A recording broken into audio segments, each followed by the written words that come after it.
lejos del Ixtlaxigua, cerca del Popocatépetl, hay un camino bonito que va y se pierde en la sierra, pasando la gran Cholula, llega al fin hasta mi tierra.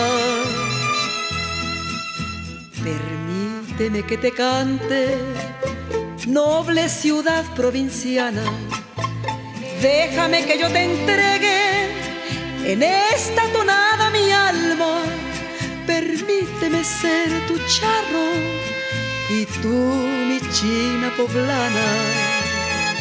Catarina de San Juan, dit la China poblana, était une princesse indienne devenue esclave au Mexique après son enlèvement par les pirates. Son extrême beauté, la façon originale qu'elle avait de s'habiller et ses visions mystiques lui ont apporté l'affection de tous les habitants de Puebla.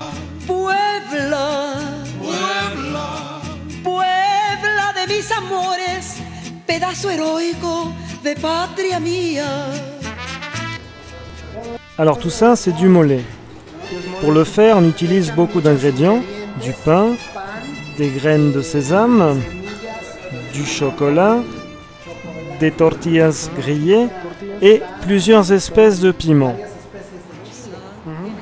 Alors, on met tout cela dans la machine, ces pierres vont tourner sur elles-mêmes et broyer les ingrédients qui sont récupérés en bas sous forme de mixture. La mixture est remise plusieurs fois dans la machine afin de donner une bonne consistance à la pâte. Les pierres qui font partie du mécanisme de la machine sont des pierres du volcan. Ce sont des pierres très dures qui permettent de broyer les ingrédients. Et là-bas, venez avec moi, on va déguster le succulent mollet de Puebla. Su gente, su pasado, de esa mi Puebla querida. Puebla, Puebla, Puebla, Puebla. La historia te recuerda. Une chose est sûre, madame, si vous ramenez du mollet de Puebla en France, vous serez la coqueluche de vos amis.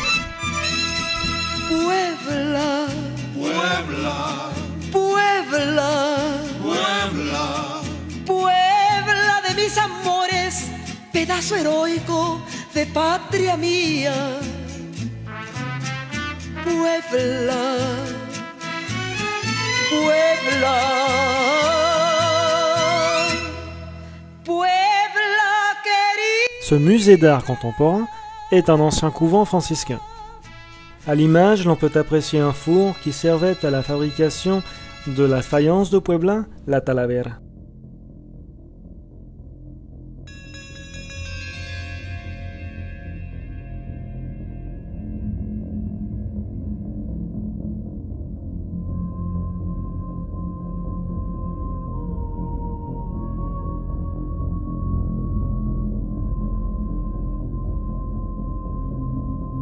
Au XVIe siècle, le bâtiment que je vous montre du doigt servait de chambre religieuse.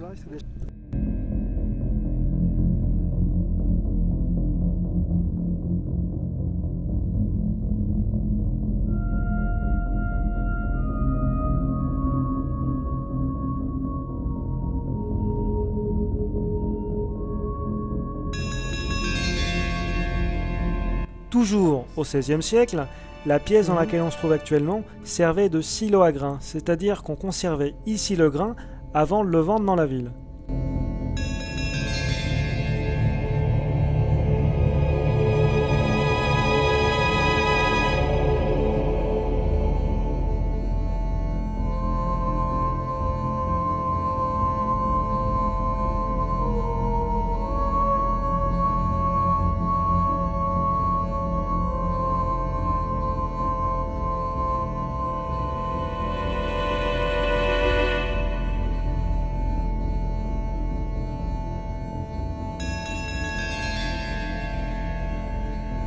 San Sebastián de Aparicio est né en Espagne où il était un humble paysan.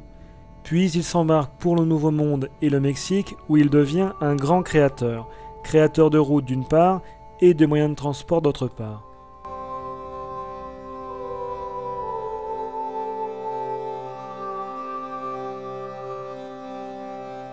Il devint frère franciscain à plus de 70 ans et jusqu'à la fin de sa vie, en 1600, à l'âge de 98 ans, il restera un moine et un frère franciscain très humble. Le pape Pie VI a béatifié San Sebastián de Aparicio le 17 mai 1789.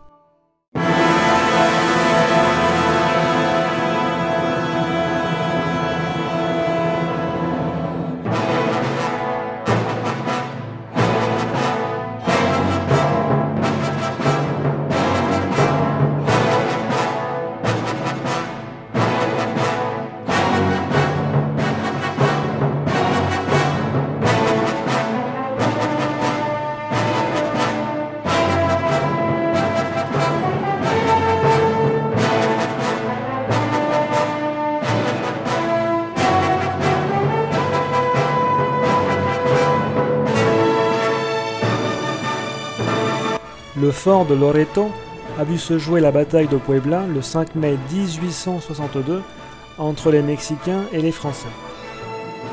Durant cette bataille, les Français perdirent près de 500 hommes et la moitié de leurs munitions d'artillerie employées au bombardement. Les Mexicains ne comptaient que 83 morts et 132 blessés.